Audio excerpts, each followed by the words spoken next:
I was always jealous of Mel Gibson's hair in Braveheart. I always wanted that hair. I mean, who doesn't look good in a skirt? But we don't actually see kilts emerging in Scotland until maybe the 17th century.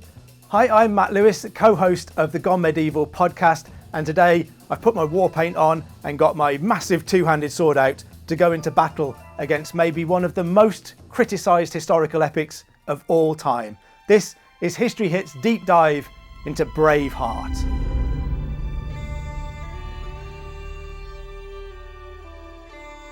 I'm pretty much giving away from the beginning here where we are. We've got Scottish music, lovely Scottish scenery, which then makes it only more amusing that they need to put on the screen that we're in Scotland. 1280, time of trouble in Scotland, lots of succession crisis going on. Historians from England will say I am a liar, but history is written by those who have hanged heroes. The King of Scotland had died without a son, and the King of England, a cruel pagan known as Edward the Longshanks. Again, calling Edward Longshanks here, Edward I of England, a pagan, is slightly ropey. He is a Christian. He's been on crusade to the Holy Land. I'm not sure we can describe him as a pagan. But there is this idea in the film, I think, by painting Longshanks as a pagan figure, it's a way to other him. He's something much worse than anybody else in the film because he's not even a Christian. Claimed the throne of Scotland for himself. Scotland's nobles fought him and fought each other over the crown. I don't think also we can say that Edward wanted to make himself King of Scotland, but I guess maybe this is a device to gloss over some of that complexity. Among the farmers of that shire was Malcolm Wallace, a commoner with his own lands. He had two sons, John and William.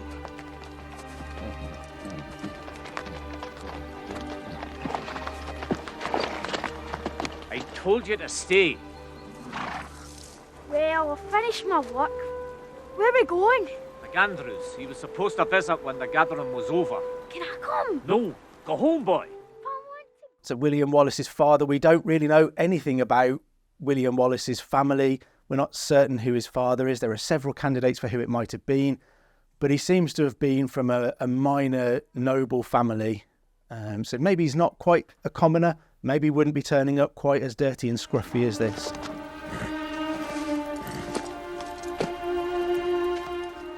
It's unlikely, I think, that anyone would believe the King of England has called a meeting at a place like this.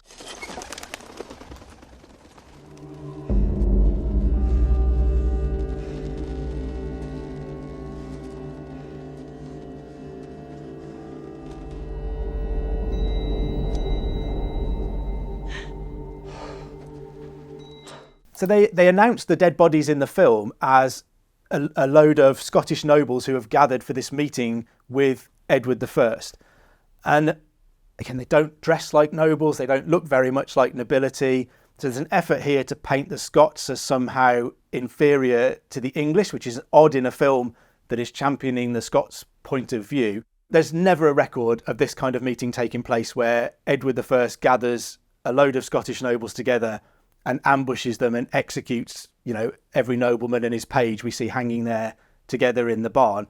It's clearly an effort to paint Edward as this vicious, cruel figure before he even arrives in person in the film, so that we have a sense of what the Scots are fighting against. But it is interesting that the ultimate hero of this film, Robert the Bruce, did assassinate one of his own rivals. So he stabbed John Comyn to death in a church. So to some extent, the cruelty that the English are being accused of here, of murdering people who are meeting with you in good faith, is actually something that the ultimate hero of this film, Robert the Bruce, did do himself. And I say we head back now. Show the bastards they won't break a spirit. Suicide. Something's got to be done. It's right. We fight them. Every nobleman who had a will to fight was at that meeting. We cannot beat an army. With the 50 farmers we can reach. I think this scene is interesting because you can imagine people gathering around fireplaces trying to work out what on earth they're supposed to do. Scotland has no king. You've got this aggressive, highly organised king from England. So for centuries there has been this tension between the idea that England held overlordship of the whole of the British Isles, including Scotland. Scots kings were obviously keen to assert their own independence from that. So when there is this succession crisis in Scotland, when there is no obvious heir, they actually invite Edward I to arbitrate between the dozen or so candidates who have a potential claim to the throne. So they invite Edward into that process. And for Edward, that's some sort of acknowledgement of his overlordship, that he has a right to decide who will be King of Scotland. But I think as soon as he starts to overtly assert that overlordship, the Scots sort of step back and think, hang on, this isn't actually what we wanted. We didn't want to recognise you as our overlord. We just wanted your help to resolve this problem.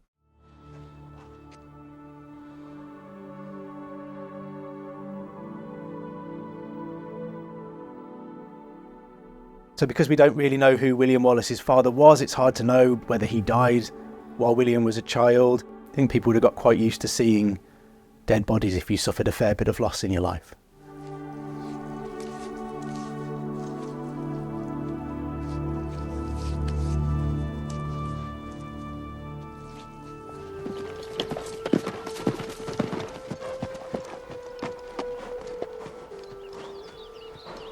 William, I'm your uncle. We'll stay here tonight. Tomorrow, you'll come home with me. I don't want to leave. You didn't want your father to die either, did you? Again, part of the issue of not knowing too much about his family is not knowing whether he really had an uncle. So we don't know whether his father died when he was a child. We don't know if he had this figure as an uncle. What I think this moment represents is the fact that medieval noble and gentry children would quite often have been sent out into another household to learn how to hunt, how to fight, how to operate as a medieval noble gentryman. From quite a young age, from the age of 7 or 8, you might be sent off to go and live in someone else's household. And the idea there would be that you can build connections that will improve your lot in life. So you make connections to more powerful people. So I think his uncle is there to represent someone who is clearly more well-travelled, more educated. And so he is the opportunity for William to better himself. What are they doing? Saying goodbye in their own way. Playing outlawed tunes on outlawed pipes. There's no evidence that bagpipes are outlawed in Scotland in the 1280s. In fact, it's difficult to pin bagpipes down to being in Scotland in the 1280s. We see imagery of them across France and the continent in the 14th century. We know that Geoffrey Chaucer mentions them in his Canterbury Tales in around about 1380. So by the late 14th century, the idea of bagpipes is in England. They certainly weren't as archetypally Scottish as they've since become. And I think the idea would be that the English would have banned the bagpipes because it's a Scottish tradition and part of their culture that the English are trying to stamp out. Nobles. Nobles are the key to the door of Scotland. So we're finally getting to meet Edward I, Edward Longshanks. I think this is such a great representation of Edward. This kind of tall, imposing figure, an older man, clearly has power and authority about him, he dominates the room. They're already taxed for the war in France. Are they? Are they?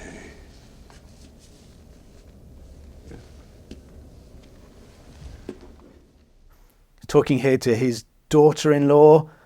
So if we're around about 1280 here, his daughter-in-law, Isabella of France, would be approximately minus 5 years old. She's not actually born until roughly 1285, so she doesn't exist here. Perhaps the time has come to reinstitute an old custom. Grant them prima nocte. First night, when any common girl inhabiting their lands is married, our nobles shall have sexual rights to her on the night of her wedding. But we do see Longshanks thinking about strategies. How can you defeat the Scots? And he's clearly not planning to head in with too much military might. He's trying to crush their spirit with this idea of this droit de seigneur, the right of the lord of the manor to bed a newlywed wife on her first night of marriage. And that law, I mean, there's doubts if that law even ever existed anywhere. And it certainly isn't something that Edward I instituted in Scotland as part of his efforts to crush these people's spirits. I think this representation of Edward I might be one of the best ones I've ever seen on film. I think he comes across as this aloof, detached powerful figure. You have no doubt when you look at that room who is the man in charge. And that is what a king would have wanted to feel. They would have wanted to make sure that everybody knew they were in charge. They would have considered themselves above everybody else in that room. But yeah, I think this is a really good representation of Edward.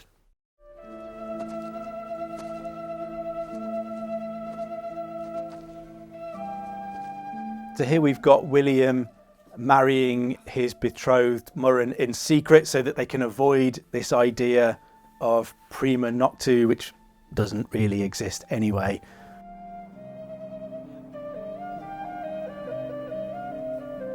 I will love you my whole life. As far as we know, for certain he wasn't married and didn't have any children. It's not impossible.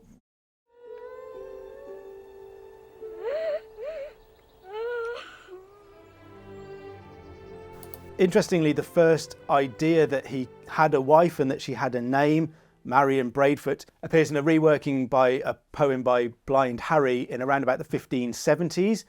All of a sudden, he identifies William Wallace's wife and says that she was killed by this English sheriff and that William Wallace goes into revolt as a result of that. So it fits in neatly with the film, but it doesn't appear until 300 years after the events took place. And it's possible that what Blind Harry is doing here is appealing to Mary, Queen of Scots, who could claim links to the Braveheart family. So thereby she could claim links to William Wallace's Scottish revolt because it was in revenge for the murder of one of her ancestors.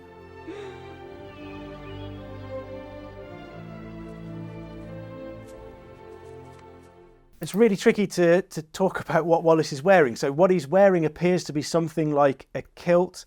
Kilts evolved from a great kilt into something smaller, so a bit less fabric and everything else. But we don't actually see kilts emerging in Scotland until maybe the 17th century. So the fact that Wallace is wearing one here, potentially 400 or 500 years before kilts actually made an appearance in Scotland, makes this really anachronistic. I mean, he looks good. I mean, who doesn't look good in a skirt? Mel Gibson in a skirt, what more could you want?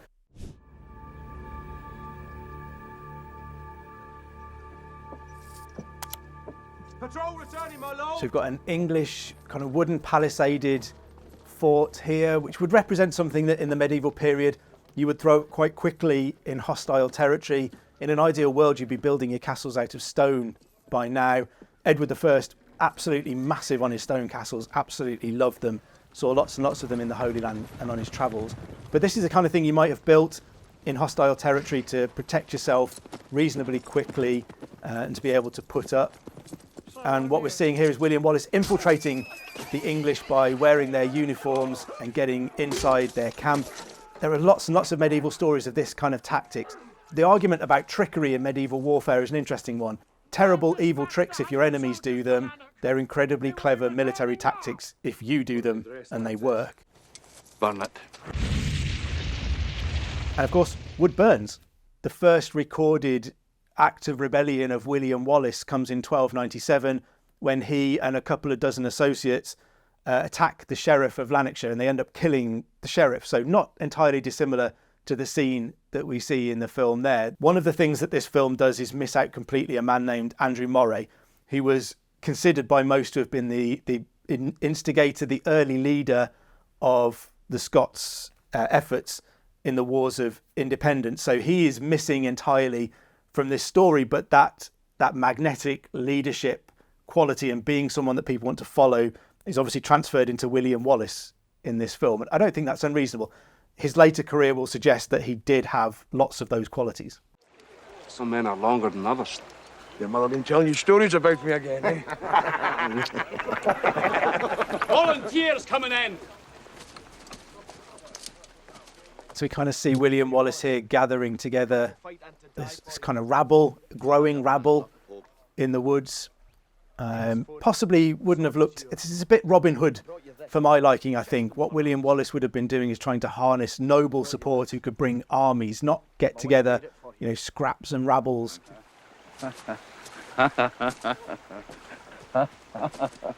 Him, that can't be William Wallace. I'm prettier than this man. All right, Father, I'll ask him. If I risk my neck for you, will I get a chance to kill Englishmen? Is your father a ghost? Or do you converse with the Almighty? In order to find his equal, an Irishman is forced to talk to God. Yes, Father. The Almighty says, don't change the subject, just answer the question. Mind your tongue. Saying Irish. This Irish character is one of my favourites in the entire film. I think he's hilarious. He brings something different. You're a madman. And you're clearly meant to view him as some kind of fool who turns out not to be the idiot that you think he is. And that's an interesting window into perhaps the way the Irish have been viewed quite often through history. The way he views himself as having this direct connection to God, that he can talk to God, is really, really interesting, because the Irish do have this long history of Celtic Christianity. So when England is taken over, Britain is taken over by the Romans, Christianity is imported. When the Romans leave, paganism returns to the British Isles. And Ireland holds out as Celtic Christianity. They're never conquered by the Romans. They have their own brand of Christianity there that is kind of, to them, I think, purer and has endured. We see Irish people joining in rebellions against the English because the Irish have long had an issue with the English who've been trying to conquer them.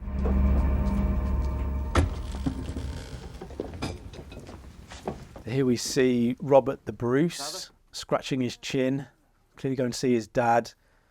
So Robert the Bruce comes from one of the senior noble families in Scotland. They arguably have one of the better claims to the throne. Robert the Bruce could be Edward I's puppet king. So he's a really significant figure in what's going on in Scottish politics during this time. And his father was ill by this point. We don't know necessarily whether he had leprosy, but he was an ailing figure, so he stepped back from politics, which means Robert, as his oldest son, was sort of propelled forward. This Wallace.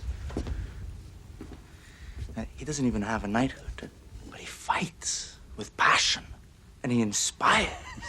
And you wish to charge off and fight as he did, eh? I don't know. I mean, he almost has a slightly comical, melted face. It's time. It is time to survive. You're the 17th Robert Bruce. The 16 before you passed you land and title because they didn't charge in. And this is a really good way of representing where the Bruces were, and one of the accurate bits of the film, I think, too. And the Bruce family were, despite what will happen later, the Bruce family at this point were very definitely sitting on the fence.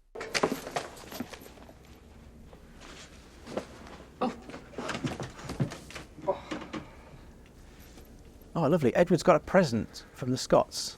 What could it be? Oh, lovely. The severed head of his nephew. Wonderful. Beast could do such a thing. And this guy who is chirping up, who is Longshanks' son's advisor, so I think it's meant to be Piers Gaveston, who is a real figure and who plays an important role in the reign of Edward II. And tell me, what advice would you offer on the present situation? We do know that Longshanks didn't throw Gaveston out of a window, because Gaveston will live for an awful long time after this, although he will eventually be executed by enemies of Edward II who viewed him as his favourite. I think kings would find it difficult to surround themselves with advisors if they felt they were liable to get literally chucked out the window if they said the wrong thing.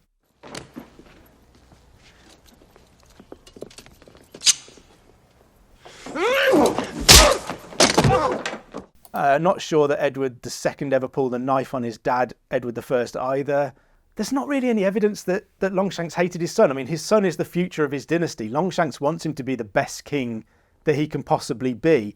I think what we're seeing in the film is Longshanks' parenting technique mirroring everything else in his life. He doesn't know how to be compassionate. He's just cruel and vicious and mean. I think Longshanks would have been deeply unhappy with the success that the Scots rebels were beginning to have. You're claiming to be better than them, but they're managing to beat you.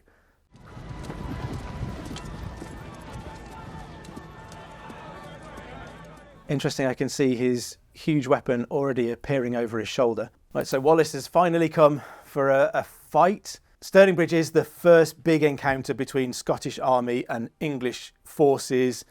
The Scottish were really led by Andrew Murray at this point. So again, we're skipping him, we're missing him out, and we're kind of amalgamating him with William Wallace.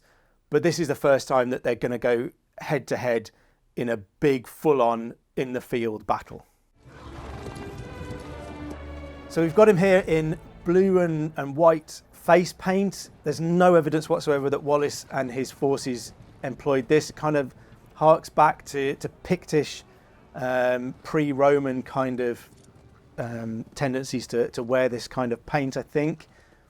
Again, maybe making them iconically Scotland. Interestingly, making them pagan, which they've accused the English of being. So unlikely he would have worn that. Still wearing his kilt, which again, you know, he and his army would not have been wearing kilts during this period. I am William Wallace, and I see a whole army of my countrymen. By now we get this absolutely glorious pre-battle speech that I imagine people who've never seen this film can quote from this speech. For one chance, just one chance, to come back here and tell our enemies that they may take our lives, but they'll never take our freedom!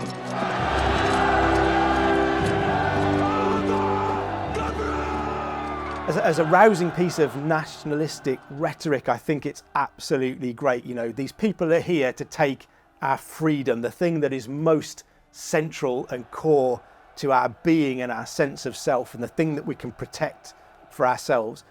And there is a long history of accounts of pre-battle speeches in medieval chronicles. What we never quite know is how close they come to the words that these leaders actually used, and how much they're written up later to make them sound more heroic.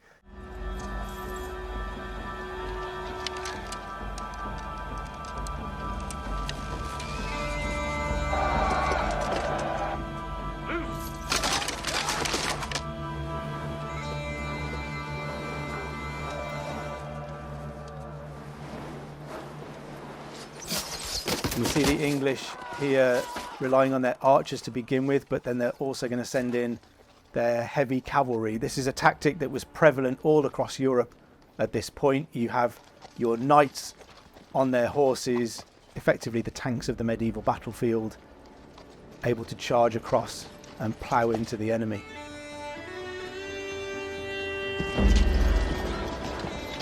I do think it's interesting they managed to go for like a slow trot of an approach here. You wouldn't want to be bolting your horse at full pelt all the way across the battlefield, because they're going to be tired by the time they get there.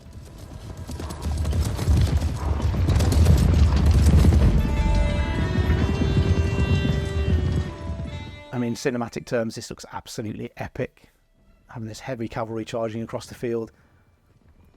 And I think it does a good job of also reflecting, as the Scottish army, you're standing there watching this coming towards you, how terrifying must that have been? What a sight. The thundering of the ground, the approach of this thing that could literally just trample you into the ground. Can you stand your ground? Can you face this down? Couching their lances there. Normally the knight's first way to engage with the enemy.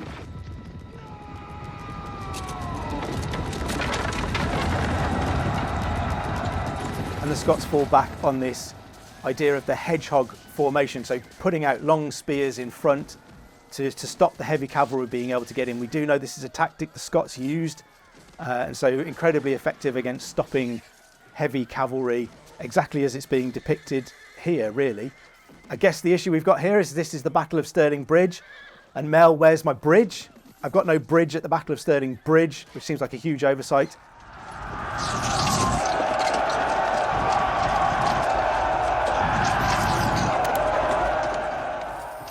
In cinematic terms, I love the combat in Braveheart. It does get across the chaos of a medieval battlefield quite well. The closeness of having to fight someone at just a sword's length away. The variety of weapons is interesting. The English may well have been well armed and well equipped, but the Scottish would most likely have been adapting farm tools. So they would have been using the axes and things like that they used in everyday life, and adapting those to use on a battlefield. which has benefits in that this is a thing that you use in your everyday life. So you're used to the weight of it, you're used to the feel of it in your hand, you're used to swinging it, and that counters the idea that the English would have had better trained soldiers who knew what they were doing more.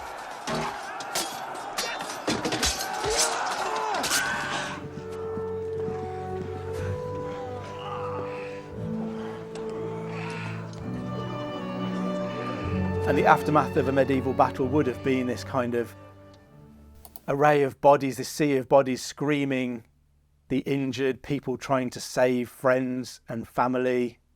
I think this does reflect the kind of chaos that you might expect to see in the aftermath of a medieval battle quite well.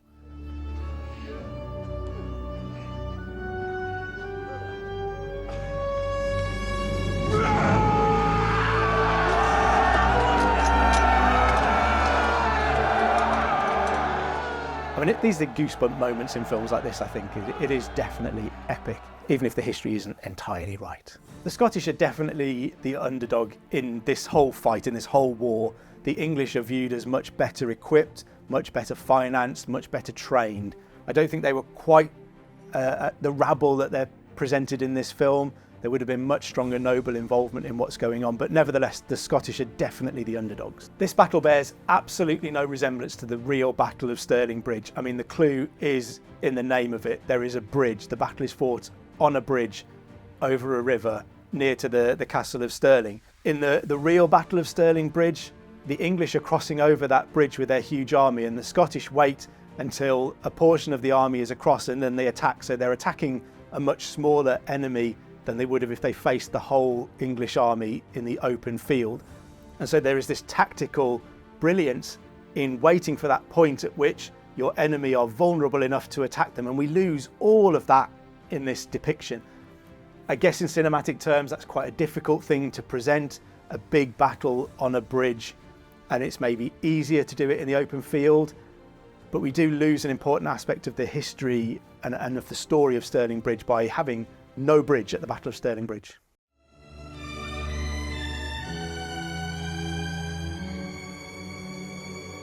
I knight thee. And he's being dubbed on the shoulders in the way that we would recognise knighthood today. William Wallace was knighted. We know that this did happen. He's appointed Guardian of Scotland, which is an office in the absence of a monarch that would give him control of the government until the issue of the succession was settled. He was knighted most likely by an earl, and there are three options for who it might have been. One of those is the Earl of Carrick, which is Robert the Bruce himself. So it's possible that William Wallace was knighted by Robert the Bruce, but it's one of those things that we're not 100% sure about. We do know he was knighted. Sir William, inasmuch as you and your captains hail from a region long known to support the Balliol clan, may we invite you to continue your support and uphold our rightful claim? Damn the Balliol clan! Longshanks! Now we see all of these different lords presenting their claims to William, kind of for his arbitration. I think this is reflective of the disunity in Scotland at the time around who should be the rightful king. You've got Robert the Bruce on one side, John Comyn on the other side. You think the people of this country exist to provide you with position. I think your position exists to provide those people with freedom. And I go to make sure that they have it. And here we see kind of William storm out because he's fed up with the way they're all behaving. He's got a bit of a strop on. Now, our people know you. Noble and common, they respect you. And if you would just lead them to freedom. And it's Robert the Bruce that follows him. And William expresses here what seems to be a strong preference for Robert the Bruce. I think there is still an awful lot of tension. People, nobles in particular, are very reticent to declare for one side or the other completely because they're trying to make sure that whatever the outcome, they will be safe. They don't want to burn their bridges with Longshanks, but they don't want to burn their bridges with the rebels either. Scottish nobles, I think, were viewed by Longshanks in particular as the weak link here. He could promise them lands and lordships in England, which would swell their coffers. It would make them richer and make them much more powerful. And all they have to do is abandon Wallace's rebellion. It must have been frustrating for Wallace and those who were utterly committed to the rebellion, to see these other people sort of holding back. And the nobility were the ones that they really needed on their side if they were going to succeed. And the nobility were the ones with the most to gain from walking this middle line.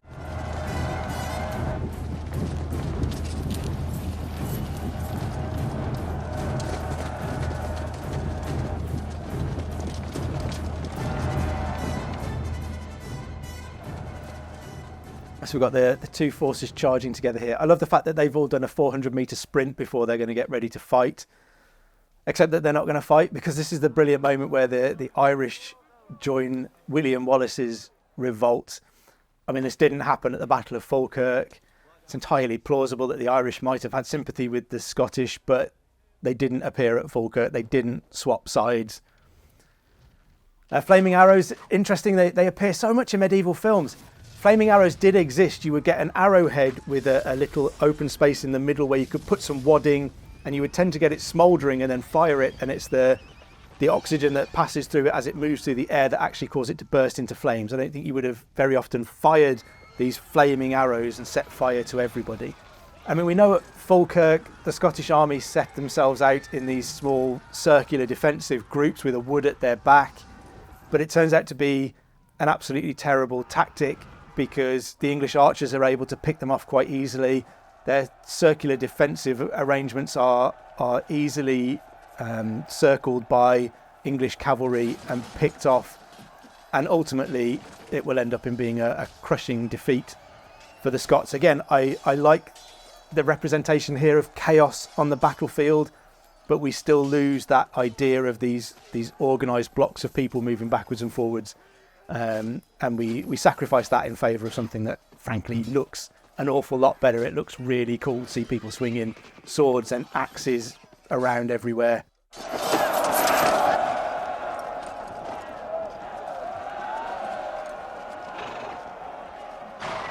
So here we've got at Falkirk, Wallace signalling the nobles to ride in with their cavalry at the moment that he thinks is going to help them win the battle, and they're obviously looking very unimpressed.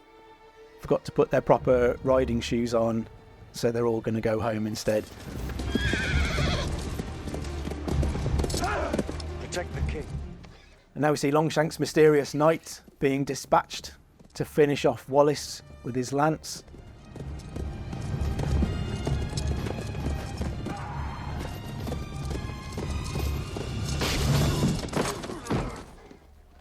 Is he getting off his horse to deliver the coup de grace to finish him off?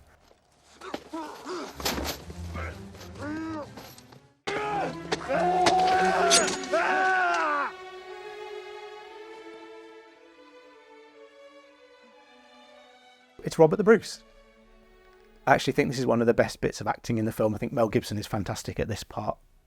The look of loss and betrayal and the complete lack of comprehension in his face, realising what this means. The man that he wants to be King of Scotland is in the pocket of the King of England.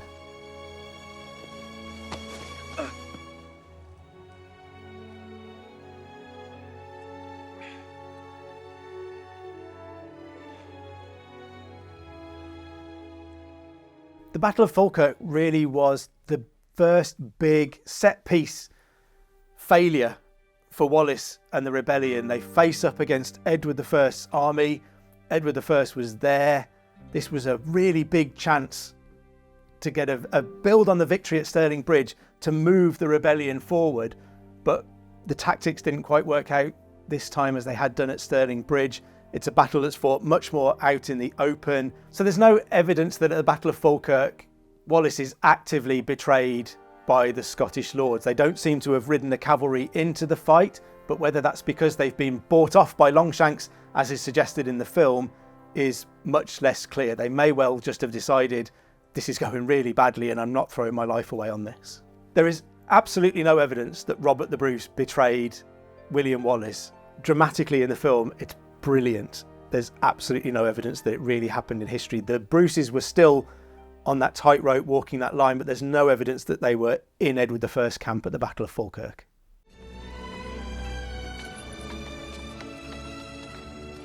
We've got William Wallace here heading to meet Robert the Bruce. Lots of shifty looks.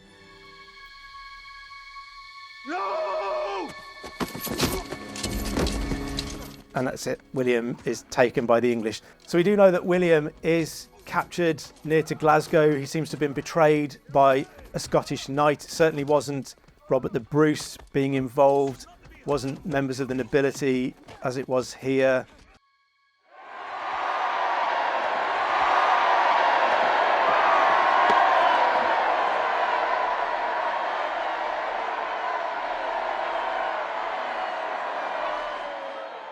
So we've arrived at Wallace's execution. He's getting the ultimate execution, hanging, drawing and quartering the traitor's death.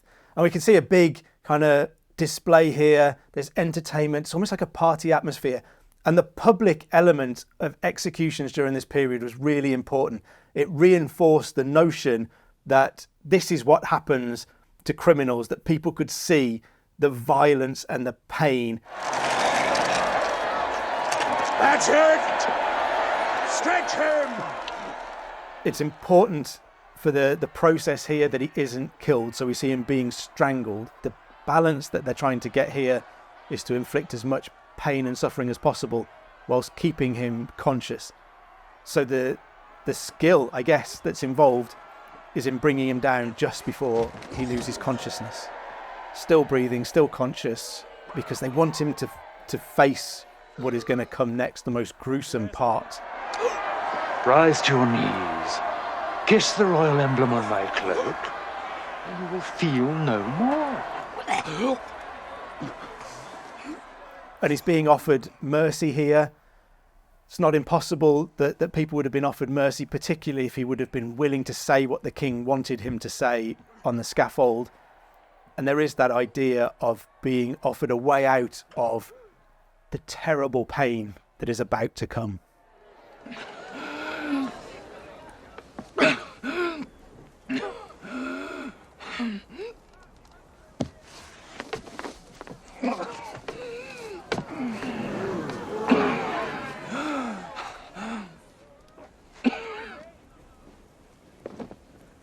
Wreck him!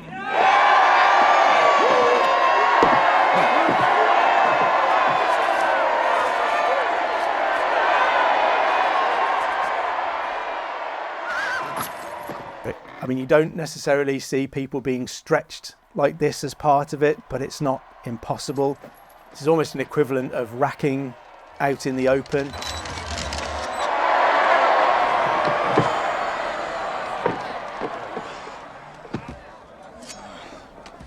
So this is maybe the worst part of a pretty terrible process all round. The idea would that you keep the victim still conscious at this point. They would be cut open from the chest all the way down through the stomach. The bowels, the stomach and everything else would be pulled out, would be normally thrown onto a lighted brazier next to them so that you would still be conscious as you smell your own inside burning on a fire next to you. We get some accounts in some executions where genitals are cut off and thrown into the fire too, as an extra way to emasculate the person.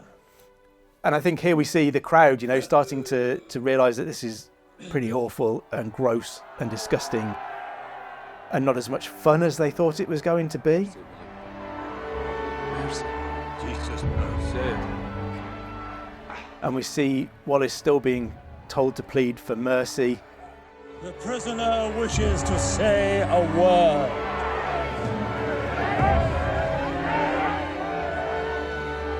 And obviously they're all thinking that word is going to be mercy. That will bring about an end to this dreadful, incredibly painful process.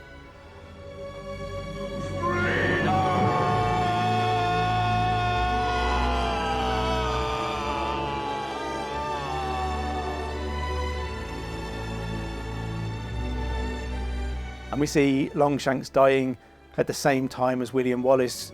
Edward I lived 2 years longer than William Wallace, so that didn't happen. And then after this, the body would be quartered. William Wallace's body was cut into 4 quarters and they were sent to 4 different places to be put on display as a reminder to everybody what happens to traitors. William Wallace was brought to London for a trial. He was accused of treason against Edward I. He did use the defence that he had never recognised Edward as his king, therefore could never have committed treason against him. And he is sentenced to being hanged, drawn and quartered in London as a spectacle for the crowds. Hanging, drawing and quartering is perhaps the most brutal form of execution at the English state's disposal at this point. So normally you would expect a nobleman to have his sentence commuted from anything like this to being beheaded. It was a form of mercy that was extended to the nobility. It may point to the fact that he wasn't amongst the senior nobility of Scotland from birth, but it might also point to the fact that Edward I was absolutely determined to make an example of Wallace. He was going to receive no mercy for what he'd done.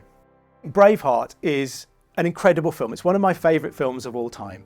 Undoubtedly, it's riddled with historical inaccuracies. But does it get across the ideas of rebellion for an idea that nobility would have wrestled with, favouring that notion of freedom and independence against the reality of losing or gaining land, money, titles, the threat that was imposed upon them? I think it actually does a really good job of that. Wallace is a huge figure, and I think Braveheart transposed him onto the global scene as a national hero. We need a film like this, I think, for Owain Glyndŵr in Wales. We've recently had one for Jan Žižka, the Czech kind of national hero. Some of these national heroes have fantastic stories to be told. So yeah, someone phone me up and we'll make an Owain Glyndŵr movie. I hope you've enjoyed this deep dive into Braveheart with me, Matt Lewis. If you have, you can subscribe to History Hits YouTube channel to find loads more similar fascinating content. You can also catch new episodes of the Gone Medieval podcast every Tuesday and Friday.